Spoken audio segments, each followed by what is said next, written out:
सहारनपुर में आज एक रैली को संबोधित करते हुए उत्तर प्रदेश के मुख्यमंत्री योगी आदित्यनाथ ने कहा कि देश के गरीबों को भूखा मरने के लिए कांग्रेस ने छोड़ दिया था। कांग्रेस, सपा, बसपा ये सब एक ही थाली के चट्टे बट्टे हैं। चुनाव के समय दिखेंगे और संकट के समय सब गायब हो जाएंगे। सीएम योगी ने जनता को चैत्र नवरात्र की बधाई दी। उन्होंने मां शाकंभरी और मां बाला सुंदरी को नमन किया। उन्होंने कहा कि सहारनपुर विकास की धारा के साथ जुड़कर विकसित भारत के सपने को पूरा कर रहा है। सीएम ने कहा कि पहले जहां से चिल्लाकर उपद्रव करते थे वो माइक ही हमने उतार दिए हैं। न रहेगा बांस न बजेगी बांसुरी। हमारा देश और हमारा धर्म ही हमारा राष्ट्र धर्म है। ये सुरक्षित है तो हम सुरक्षित रहेंगे।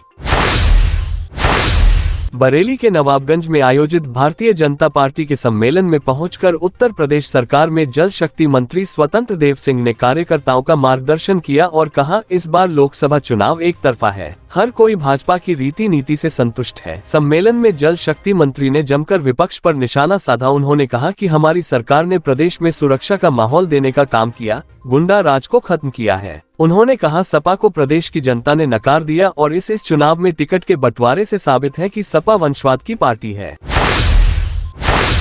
बरेली लोकसभा चुनाव को लेकर जिले में तीसरे चरण के तहत 7 मई को होने वाले मतदान के लिए बरेली और आंवला सीट के लिए आज से नामांकन की प्रक्रिया शुरू हो गई है। उससे पहले कलेक्टरेट में व उसके आसपास बैरिकेडिंग की गई है। इसको लेकर अधिवक्ताओं में रोष है। उनको अपने चैम्बर में जाने में काफी दिक्कत हो रही है, जिसको लेकर आज अधिवक्ताओं ने बैरिकेडिंग का विरोध किया। काफी देर तक वहां हंगामा होता रहा।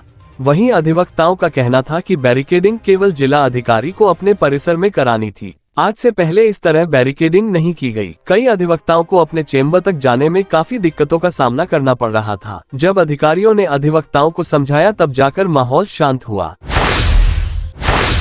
बरेली में ठीक लोकसभा चुनाव से पहले बरेली में ब्राह्मण समाज ने बड़ा ऐलान किया है। ब्राह्मण समाज ने श्यामगंज स्थित श्री शिरडी साईं सर्वदेव मंदिर में प्रेस वार्ता का आयोजन किया, जिसमें ब्राह्मण समाज ने मेयर उमेश गौतम को खुला समर्थन देने का ऐलान किया। इस मौके पर मंदिर के महंत पंडित सुशील पाठक ने बताया कि एक साजिश के तहत राजनीतिक फायदा उठाने के लिए मेयर उमेश गौतम को निशाना बनाया जा रहा है। उन्होंने बताया कि एक ऑडियो को लेकर रोष देखने को मिल रहा है।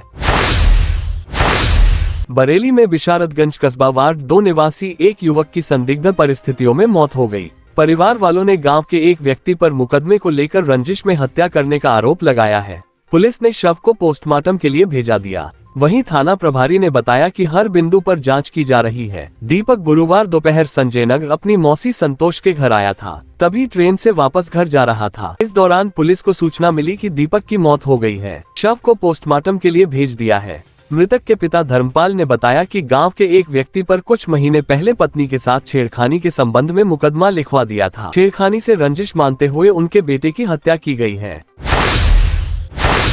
बरेली में एक युवक ने जहरीला पदार्थ खाकर सुसाइड कर लिया। पुलिस के मुताबिक उसकी पत्नी से झगड़ा हुआ था। फिलहाल शव को पोस्टमार्टम के लिए भेज दिया गया है। पुलिस जांच पड़ताल कर रही है। थाना बहेड़ी क्षेत्र के गांव उनाई के रहने वाले 23 वर्षीय अमर सिंह के रिश्तेदार ने बताया कि कल गुरुवार देर शाम अमर सिंह ने किसी बात को लेकर तनाव में आकर घर में रखा जहरीला पदार्थ खा लिया। हालत बिगड़ने पर जब परिवार वालों ने पूछा तब पता चला कि जहरीला पदार्थ खा लिया है, जिसके बाद आनन फानन में उसे उपचार के लिए अस्पताल लाया गया, लेकिन देर रात में अमर सिंह की मौत हो गई। मौत की खबर सुनते ही परिवार में कोहराम मच गया।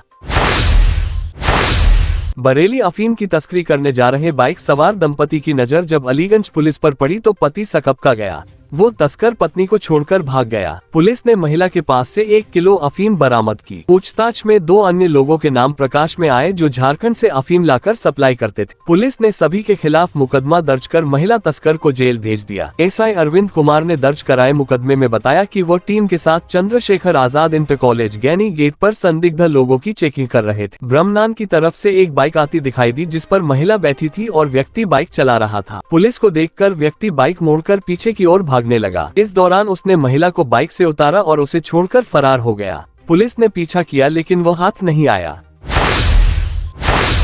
मौसम में लगातार होने वाले बदलाव का असर अब स्वास्थ्य पर भी तेजी से पड़ने लगा है। ठंडा पानी पीने से गला खराब होने की समस्या वाले मरीज भी बढ़ रहे हैं। जिला अस्पताल में भी लगातार ऐसे मरीज पहुंच रहे हैं जिनका गला खराब है या फिर मौसम में बदलाव के चलते उनकी तबीयत खराब हुई है। इन मरीजों को डॉक्टर उबला हुआ गुनगुना पानी पीने की सलाह दे रहे। पुलिस ने एक युवक को तमंचे के साथ गिरफ्तार किया है। उसके पास से पुलिस को एक तमंचा व 2 जिंदा कारतूस भी बरामद हुए हैं। पुलिस ने आरोपी के खिलाफ रिपोर्ट दर्ज कर जेल भेज दिया। थाना देवरनिया पुलिस को लंबे समय से सूचना मिल रही थी कि गांव गुनाहट्टू देवरनिया निवासी पप्पू पुत्र मोहम्मद रफीक तमंचा लेकर गांव में टहलता है और लोगों को धमकाने का काम करता है, जिसके बाद बीती रात पुलिस ने पप्पू को धर्मपुर के पास से गिरफ्तार कर लिया। तलाशी लेने पर पुलिस को उसके पास से एक 12 बोर का तमंचा और 2 जिंदा कारतूस बरामद हुए हैं। बदायूं के थाना उझानी क्षेत्र निवासी सुधीर कुमार त्रिवेदी ने बताया कि उन्होंने अपनी बेटी अंजलि की शादी साल 2020 में बरेली के थाना इज्जतनगर क्षेत्र की सिल्वर स्टेट महानगर कॉलोनी निवासी अभिनव तिवारी से की थी। शादी में उन्होंने अपनी हैसियत के अनुसार दान दहेज दिया था, लेकिन इसके बावजूद भी ससुराल वाले उनकी बेटी से 4 पहिया गाड़ी की मांग करते हुए उसे आए दिन प्रताड़ित करते थे। बीती 3 अप्रैल को उनके पास दामाद अभिनव का फोन आया कि अंजलि की तबीयत ठीक नहीं है, उसे देख जाओ। इस पर सुधीर कुमार को शक हुआ कि कहीं दहेज के लालच में इन लोगों ने बेटी की हत्या न कर दी हो और वो बेटी के घर पहुंच गए। सुधीर का आरोप है कि दहेज के लालच में ससुरालियों ने उनकी बेटी को जहर देकर मार दिया। इसको लेकर सुधीर ने थाना इज्जतनगर में एक मुकदमा भी दर्ज कराया था, लेकिन इसके बाद से पुलिस आगे कोई कार्यवाही नहीं कर रही है।